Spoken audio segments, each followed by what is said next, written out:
ಧರ್ಮಸ್ಥಳ ಮತ್ತು ಆಡಳಿತಾಧಿಕಾರಿ ಪರವಾಗಿ ಹಾಸನದಲ್ಲಿ ಪ್ರತಿಭಟನೆ. ಸಾಮಾಜಿಕ ಜಾಲತಾಣದಲ್ಲಿ ಧರ್ಮಸ್ಥಳದ ಬಗ್ಗೆ ಅವಹೇಳನಕಾರಿ ಹೇಳಿಕೆ ಆರೋಪ. ಹಾಸನದ ಜಿಲ್ಲಾಧಿಕಾರಿ ಕಚೇರಿ ಎದುರು ಪ್ರತಿಭಟನೆ. ಪ್ರತಿಭಟನೆಯಲ್ಲಿ ನೂರಾರು ಹಿಂದೂಪರ ಕಾರ್ಯಕರ್ತರು, ವಕೀಲರು, ಭಕ್ತರು ಭಾಗಿ. ಕೋರ್ಟ್ ಕಾರ್ಯಕಲಾಪ ಬಹಿಷ್ಕರಿಸಿ ವಕೀಲರ ಸಂಘದಿಂದ ಪ್ರತಿಭಟನೆಗೆ ಬೆಂಬಲ. ಅಂತಾರಾಷ್ಟ್ರೀಯ ಮಟ್ಟದ ಷಡ್ಯಂತರಕ್ಕೆ ಧರ್ಮಸ್ಥಳವನ್ನು ಗುರಿಯಾಗಿಸುತ್ತಿದ್ದಾರೆ. ಮೊದಲು ಶಬರಿಮಲೆಯನ್ನ ಗುರಿಯಾಗಿಸಿದ್ದರು, ಈಗ ಧರ್ಮಸ್ಥಳವನ್ನ ಗುರಿಯಾಗಿಸಲಾಗಿದೆ. ಇಂತಹ ಬುದ್ಧಿಜೀವಿಗಳ ಕೃತ್ಯಕ್ಕೆ ನಮ್ಮ ಧಿಕ್ಕಾರವಿದೆ. ಧರ್ಮಸ್ಥಳದ ಬಗ್ಗೆ ಯಾರೋ ಒಬ್ಬ ಹೇಳಿದ ಎಂಬ ಕಾರಣಕ್ಕೆ ಎಸ್ಐಟಿ ನಡೆಸಿದ್ದೀರಿ. ನೀವು ಹಿಂದೂ ಧರ್ಮದ ವಿರುದ್ಧ ಅಧಿಕಾರ ಮಾಡುತ್ತಿದ್ದೀರಿ. ನೀವು ಕೊನೆಯ ಬಾರಿ ಅಧಿಕಾರ ನಡೆಸುತ್ತಿದ್ದೀರಿ ಸಿದ್ದರಾಮಯ್ಯನವರೇ.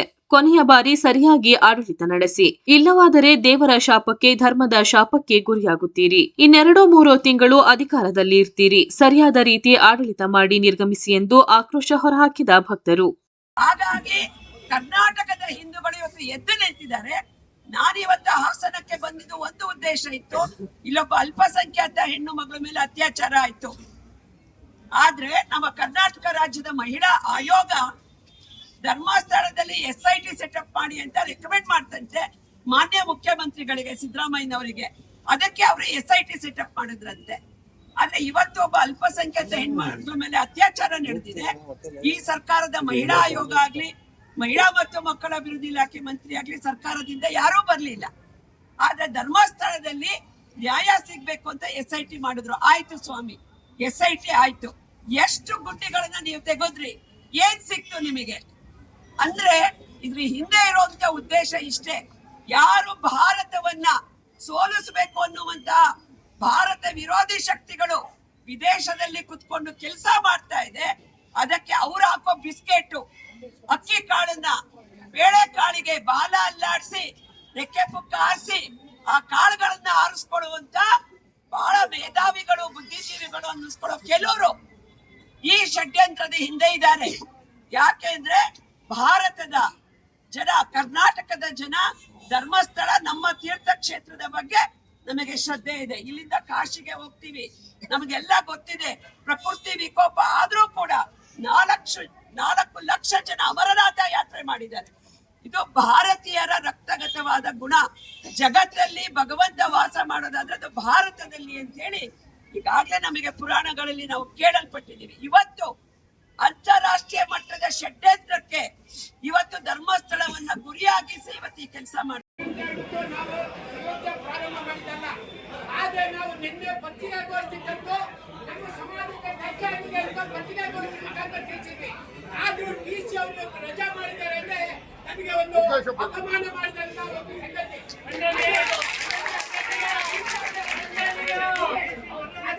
ಅದನ್ನ ನಾವು ಖಂಡಿಸ್ತೀವಿ. ಮತ್ತೆ ಈ ಸಂದರ್ಭದಲ್ಲಿ ಅವರಿಗೆ ಅಲ್ಲಿ ಬ್ಯಾರಿಕೇಡ್ ಹಾಕನ್ಸೋದಕ್ಕೆ ಗೊತ್ತಿದೆ, ನಮ್ಮನ್ನ ನೋಡ್ಬೇಕನ್ನೋದು ಗೊತ್ತಿಲ್ವಾ? ನಾವು ಇಷ್ಟೆಲ್ಲ ಬರ್ತೀವಿ ಅಂತ ಪೊಲೀಸರು ಈ ಕಡೆ ನಮ್ಮನ್ನ ಕಂಟ್ರೋಲ್ ಮಾಡೋಕ್ಕಾಗಲ್ಲ. DC ಅವರಿಗೆ ಈ ಮುಖಾಂತರ ಎಚ್ಚರಿಕೆ ಕೊಡ್ತಾ ಇದ್ವಿ. DC ಅವ್ರು ಬಂದು ನಮ್ಮ ನಾಯಕರಾಯ್ತಂತ ಡಾಕ್ಟರ್ ಅಂಬೇಡ್ಕರ್ ಅವರಿಗೆ ನಾಯಕತ್ವ ಕೊಟ್ಟಿದ್ವಿ. ಅದಕ್ಕೋಸ್ಕರ ನಾವು ತಾಳ್ಮೆಯಿಂದ ಇರ್ತೀವಿ. ನಿಜವಾಗಿ ನಮಗೆ ಅಪಮಾನ ಮಾಡ್ತಾರೆ DC ಅವರು. 20,000 ಜನ ಬಂದಿದೆ DC ಅವರು ಮನವಿ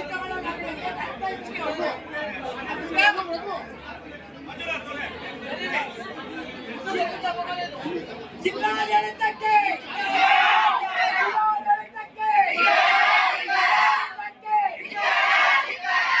ಮುಂದಿನ ದಿನಗಳಲ್ಲಿ DC ನಮ್ಮ ಹಿಂದೂಗಳಿಗೆ ಅಪಮಾನ ಮಾಡಿದ್ರೆ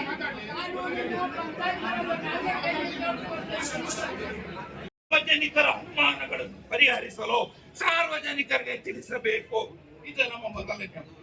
ಎರಡನೆಯದು, ಶ್ರೀ ಕ್ಷೇತ್ರ ಧರ್ಮಸ್ಥಳ ಹಾಗೂ ಧರ್ಮಾಧಿಕಾರಿಗಳ ವಿರುದ್ಧ ಸಾಮಾಜಿಕ ಜಾಲತಾಣಗಳಲ್ಲಿ ಅಪಪ್ರಚಾರ ಮಾಡಿ ಧಾರ್ಮಿಕ ಭಾವನೆಗಳನ್ನು ಘಾಸಿಗೊಳಿಸಿ ಕ್ಷೇತ್ರದ ಪಾವಿತ್ರ್ಯಕ್ಕೆ ಧಕ್ಕೆ ತರುತ್ತಿರುವವರ ವಿರುದ್ಧ ಸೂಕ್ತ ಕಾನೂನು ಕ್ರಮ ಕೈಗೊಳ್ಳಬೇಕೆಂದು ತಮ್ಮಲ್ಲಿ ಮನವಿ ಮಾಡಿಕೊಳ್ಳುತ್ತೇವೆ.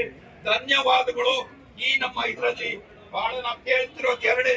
ಯಾರು ಸಾಮಾಜಿಕ ಜಾಲತಾಣಗಳಲ್ಲಿ ನಮ್ಮ ಪವಿತ್ರ ಕ್ಷೇತ್ರಕ್ಕೆ ಅಪವಿತ್ರ ಮಾಡುತ್ತಿದ್ದಾರೋ ಹಾಗೂ ಯಾವುದೋ ಒಂದು ಬುರುಡೆ ಕೇಸ್ನಲ್ಲಿ ಅದರ ಉದ್ದೇಶ ಇಟ್ಕೊಂಡು ಇಲ್ಲಿ 18 ಕಡೆ ಹಣ ತೆಗೆದು ನೋಡಿದ್ರೆ ಏನು ಸಿಗದೆ ಇರುವ ಇವರ ಉದ್ದೇಶ ನಮ್ಮ ಸ್ಥಳದ ಪಾವಿತ್ರ್ಯ ಧಕ್ಕೆ ಮಾಡೋದೇ ಅಂತ ಅನುಮಾನ ನಮ್ಗೆಲ್ಲ ಬಂದಿದೆ. ಹಾಗಾಗಿ ನಾವು DC ಸಾಹೇಬ್ರ ಮೂಲಕ ಸರ್ಕಾರಕ್ಕೆ ನಾವು ಒಂದು ಮನವಿನ ತಲುಪಿಸ್ತಾ ಇದ್ದೀವಿ.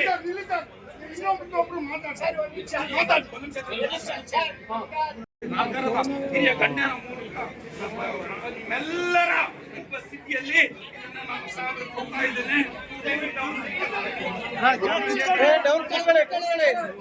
ಕುತ್ಕೊಳ್ಳಿ.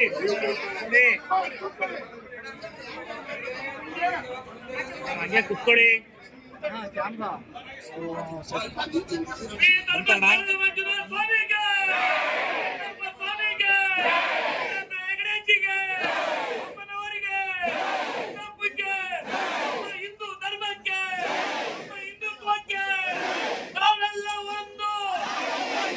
ನಮ್ಮ ಹಿಂದೂ ಧರ್ಮಕ್ಕೆ ಭಾರತ್ ಮಾತಾಕ್ಕೆ. ಈಗ ಜಿಲ್ಲಾ ಅಪಾರ ಜಿಲ್ಲಾಧಿಕಾರಿಗಳು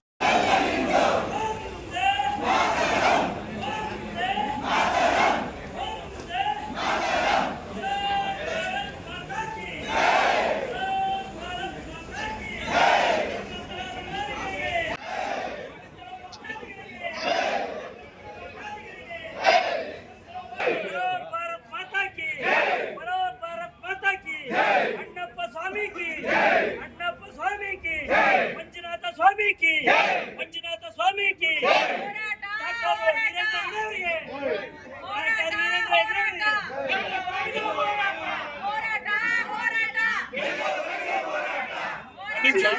ಒಂದ್ ನಿಮಿಷ